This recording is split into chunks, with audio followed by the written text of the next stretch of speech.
तो चलिए आज के इस एक्सप्लेनर की सीधे शुरुआत करते हैं एक बहुत ही गहरी और दिल को छू लेने वाली कहानी से। ये कहानी है ऋण नाम के एक पांडा की। हम अक्सर उस भारी मानसिक बोझ के बारे में बात ही नहीं करते जो तब महसूस होता है जब हमारी जिंदगी में वैसे तो सब कुछ ठीक चल रहा होता है, लेकिन फिर भी अंदर ही अंदर एक अजीब सा खालीपन खाने लगता है। आज हम इसी खालीपन को करीब से समझेंगे। अक्सर हम सबके मन में ना एक बहुत गहरा सवाल उठता है, जब सब ठीक है तो मैं ठीक क्यों नहीं हूं। मतलब जिंदगी में कोई बड़ा दुख नहीं है, कोई नुकसान नहीं हुआ है, किसी ने साथ नहीं छोड़ा, फिर भी अंदर से बिल्कुल टूटा हुआ महसूस होना। ये एक ऐसा विरोधाभास है जिससे ज़िरेन हर रोज जूझ रहा था। ये कोई शारीरिक थकान नहीं थी, बल्कि मन की एक बहुत गहरी थकान थी।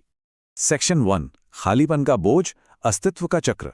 आइए देखते हैं कि कैसे ये जो अंदर का खालीपन है वो हमारी रोजमर्रा की जिंदगी में एक ना खत्म होने वाले लूप की तरह बन जाता है। यहां देखिए, ऋण की दिनचर्या बिल्कुल एक रोबोट की तरह हो गई थी। बस सुबह उठना, अपना बांस खाना, थोड़ा बहुत इधर उधर चलना और फिर चुपचाप एक जगह बैठे जाना। बाहर से देखने वाले को वो ना तो उदास लगता और ना ही खुश। वो बस मौजूद था। एक ही अटकी हुई स्थिति में वो बस अपने दिन काट रहा था, बिना किसी एहसास के। सेक्शन 2, उम्मीद छोड़ने का खतरा, जब कोशिश बंद हो जाए। अब जो बात हम डिस्कस करने वाले हैं वो समझना बहुत जरूरी है, क्योंकि ये रोजमर्रा की थकान जब गहरी होती है तो बहुत खतरनाक रूप ले लेती है। होता क्या है कि ऋण सिर्फ उदास नहीं था, असल में उसने कोशिश करना ही पूरी तरह छोड़ दिया था।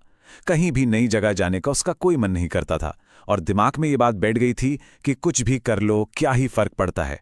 उसने कोई रोना धोना नहीं मचाया, बस अंदर से उम्मीद पूरी तरह छोड़ दी थी। और सच मानिए, जब इंसान ये मान लेता है कि कुछ बदलने ही नहीं वाला है, तो ये उदासीनता वाली मानसिक स्थिति सबसे ज्यादा खतरनाक होती है। सेक्शन 3, एक मासूम सवाल, एक अचानक बदलाव। अब इस कहानी में एक गजब का टर्निंग पॉइंट आता है। एक छोटे और बिल्कुल निडर बच्चे पांडा की एंट्री होती है, जो ऋण के इस शांत और उबाऊ एकांत को पूरी तरह से हिला कर रख देता है। ये छोटा पांडा ना खेलते हुए बार बार फिसलता, गिरता और बिना किसी डर के तुरंत उठ खड़ा होता। और फिर वो ऋण से एक बड़ा ही सीधा सा सवाल पूछता है, तुम यहां रोज बैठे रहते हो, क्या तुम कभी नीचे नहीं जाते? तुम डरते हो क्या? ये सवाल सुनने में बहुत साधारण लग रहा होगा, लेकिन इसने ऋण के दिमाग के सारे जाले साफ कर दिए। अक्सर एक बच्चे का मासूम सवाल ही सबसे बड़े सच को सामने ला देता है।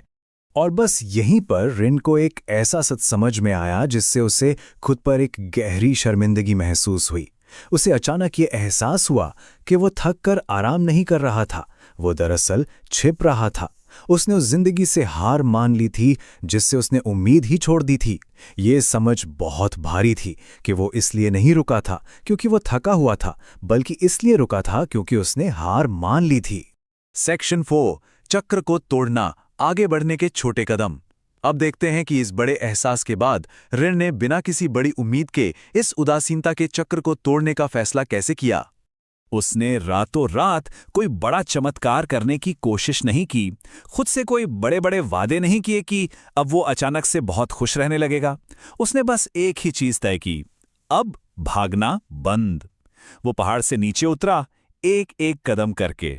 भले ही वो धीमा था, लेकिन उसने जिंदगी को सिर्फ दूर से बैठकर देखने के बजाय उसमें फिर से हिस्सा लेना शुरू कर दिया। बदलाव के लिए अक्सर बस एक छोटे से कदम की ही तो जरूरत होती है। सेक्शन 5, हार का असली मतलब, थकान बनाम निराशा। अब हम इस पूरे एक्सप्लेनर के सबसे अहम सिद्धांत पर आते हैं, सिर्फ थके होने और पूरी तरह से हार मान लेने के बीच का वो गहरा और जरूरी अंतर। यहाँ ध्यान दीजिए, शारीरिक रूप से थक जाना या थक कर बैठ जाना ये जीवन का एक बहुत ही सामान्य हिस्सा है, इसमें कोई बुराई नहीं है। लेकिन दूसरी तरफ ये मानकर बैठ जाना कि अब तो कुछ बदल ही नहीं सकता, असली हार तो यहाँ छुपी है ना। थकान तो प्राकृतिक है, लेकिन उम्मीद का छोड़ देना पूरी तरह से हमारा अपना चुनाव होता है। ये विचार आज की इस पूरी चर्चा की सबसे बड़ी और प्रभावशाली सीख है। उम्मीद तब नहीं टूटती जब हालात बहुत खराब होते हैं। उम्मीद तो तब दम तोड़ देती है जब हम अपने ही दिमाग में ये सोच लेते हैं कि छोड़ो, अब किसी बात से कोई फर्क नहीं पड़ेगा। मतलब सारा का सारा खेल हमारे अपने अंदर की आवाज का है। इंसान सच में तभी हारता है जब वो खुद से ये कहना शुरू कर देता है। तो इस एक्सप्लेनर को खत्म करने से पहले एक बहुत ही जरूरी सवाल हम सबको खुद से पूछना चाहिए। जब मन बहुत भारी हो, कुछ भी ठीक ना लग रहा हो, तो क्या वहीं रुककर हार मान लेनी चाहिए या फिर उसी भारी मन के साथ पूरी जिद करके बस एक कदम और आगे बढ़ाना चाहिए, क्योंकि अंत में वो एक और कदम उठाने का फैसला सिर्फ और सिर्फ हमारे हाथों में है। यही फैसला तय करेगा कि जिंदगी को बस दूर से देखना है या उसे सच में जीना है।